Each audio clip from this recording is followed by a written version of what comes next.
सारे बच्चे कैसे हैं। आज के क्लास में मैं लेकर आ गया हम चकला बेलना जिसमें मैं आपको बताने वाला हूँ बेलना। ये बेलना जो है ये देख रहे हैं, ये आपका बेलन है और इसका जो हाइट है ये आपका एच है, ठीक है। इसकी ऊंचाई को हम लोग क्या बोलते हैं, एच बोलते हैं, और ये इसकी मोटाई है और इस पे रोटी को क्या किया जाता है, बेला जाता है। तो आइए इसकी कुछ फॉर्मूला को जानते हैं। इसको डायग्राम हम लोग कैसे बनाते हैं, जैसे कि दो आकार को ऐसे बांध दे, फिर इसके बाद ऐसे कर देते हैं, फिर इसके बाद ऐसे करते हैं, फिर नीचे से एक वृत्त बना देते हैं सर्कुलर, और यही जो होता है ये आपका हाइट के बराबर हो जाता है, और नीचे जो होता है ये आपका त्रिज्या आर के बराबर हो जाता है, ठीक है। और ये आपका बन करके तैयार हो जाता है आपका सिलेंडर, ठीक है, सिलेंडर।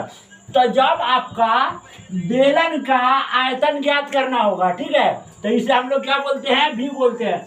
भी का मतलब होता है आपका वॉल्यूम, और इसकी फॉर्मूला हो जाता है पाई आर स्क्वायर एच। और याद रखिएगा कि पाई की जगह आपको पुट करना है 22/7, और एच का मतलब हाइट होता है। हाइट कहने का हिंदी मतलब हो जाता है इसका ऊंचाई, और आर का मतलब रेडियस, रेडियस कहने का मतलब हो जाता है आपका त्रिज्या। जो क्वेश्चन में सब कुछ आपको दे ले रहेगा, टेंशन लेने की जरूरत नहीं। यदि आपको बेलन की ऊंचाई ज्ञात करना है एच की मान, तो इसके लिए आपका फॉर्मूला हो जाएगा आयतन बटा वृत्त का क्षेत्रफल मतलब पाई आर स्क्वायर, ठीक है। अगर जो बेलन का सी से मतलब कर्व सरफेस एरिया निकालना हो तो इसका फॉर्मूला हो जाता है 2 पाई आर एच।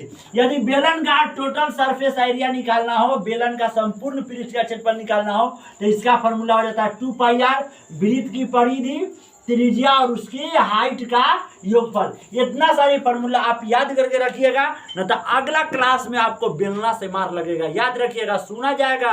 यदि नहीं याद रखा